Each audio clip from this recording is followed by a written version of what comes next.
Hello friends, this is Yehuda Tagar from Škola Empathy in Slovakia and I would like to introduce to you in this recorded seminar the fourth condition of professional, personal, social, spiritual development. In our previous seminars we introduced condition 1, 2 and 3. I'm talking about our colleagues in Aargau Steiner School in Switzerland.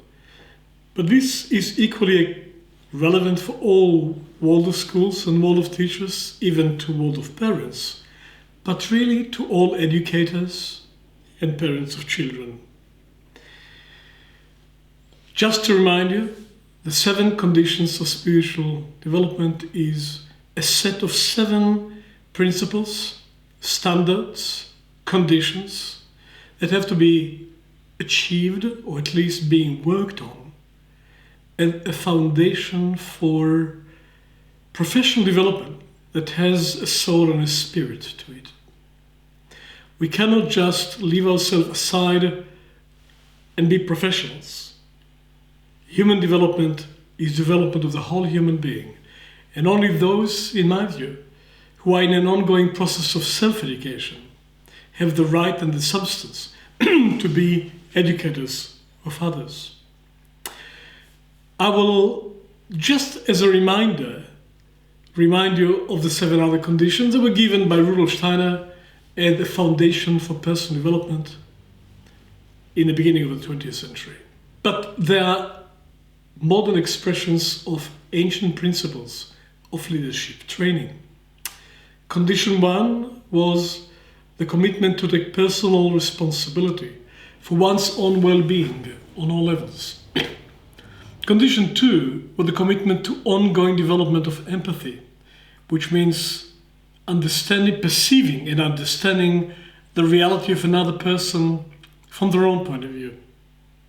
Condition 3 is the commitment to take responsibility for what happens inside of your soul, regarding it as real, like other things of the spiritual world, of the physical world are real.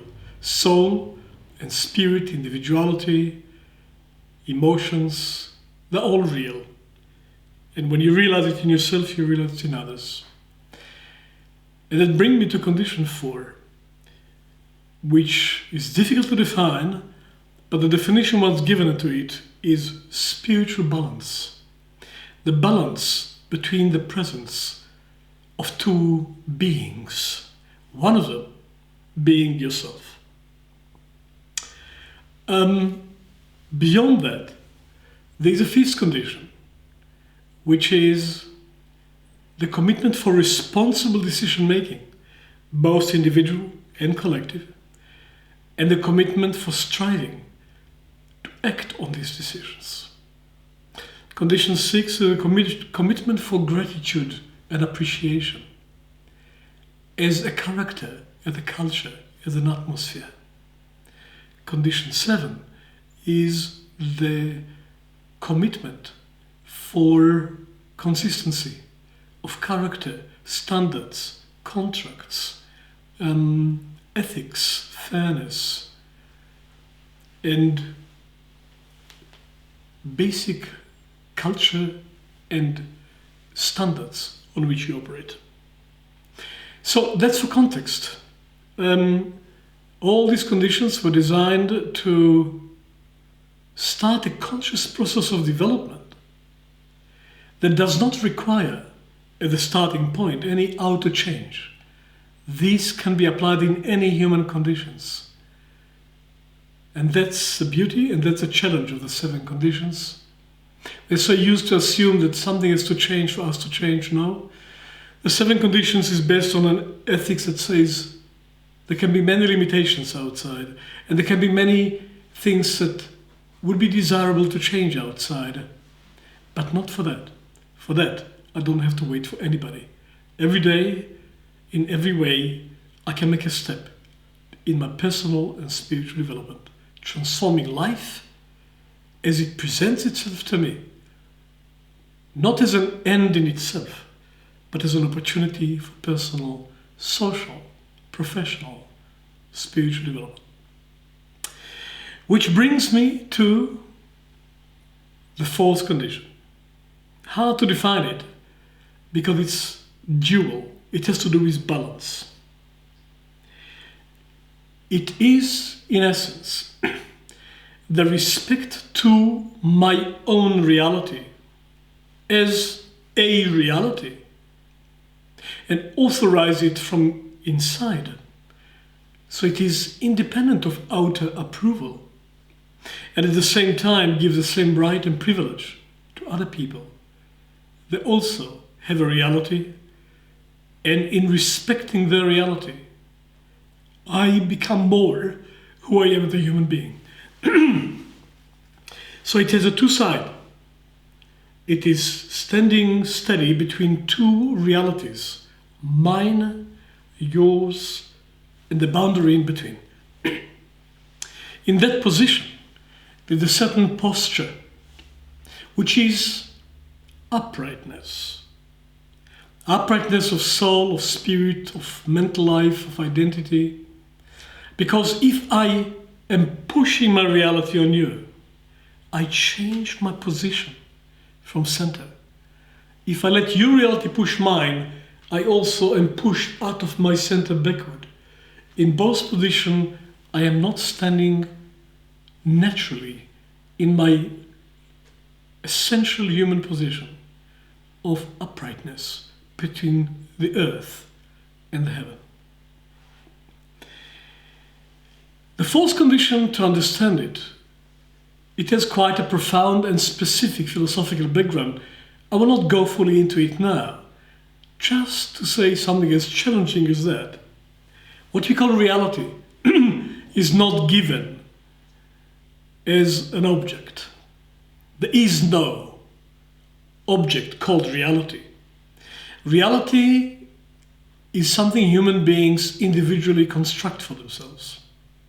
Of course, it can be based largely on tradition, pressures, expectations, can be based largely on the presence of the spirit of the physical world around us.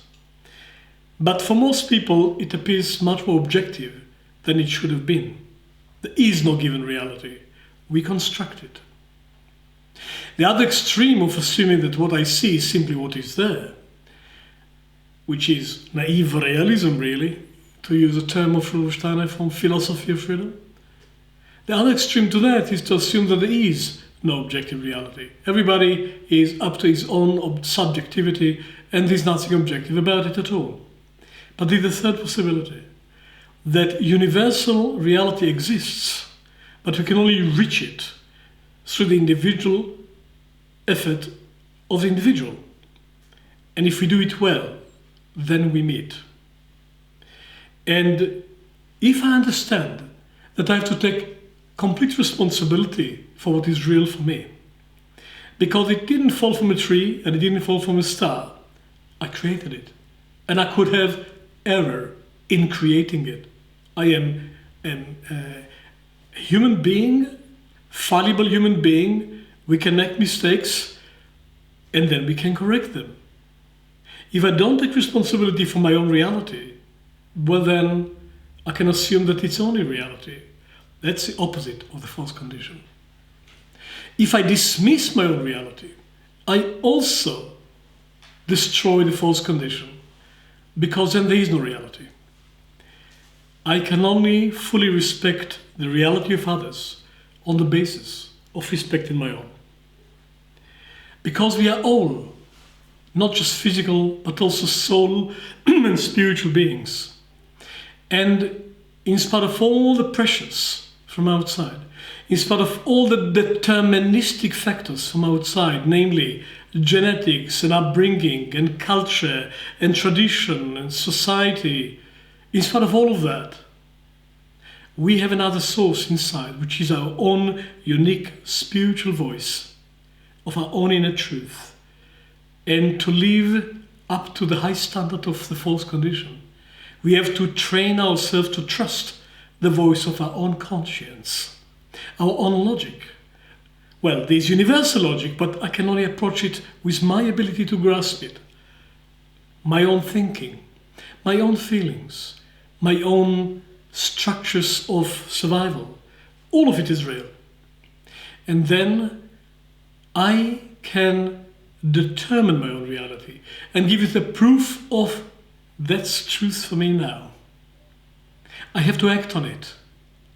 But then before you act on it, you have to look at others and realize they've got just the same right as you.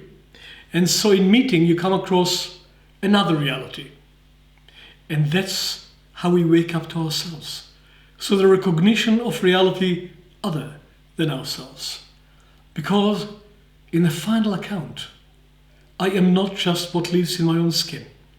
I am also the world. And to open myself to a greater reality in the world means to open myself to a greater reality of myself.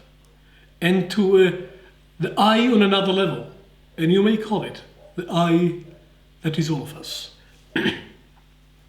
To fulfill this balance of the two poles of pressures in the fourth condition, it requires two major faculties which we can strengthen.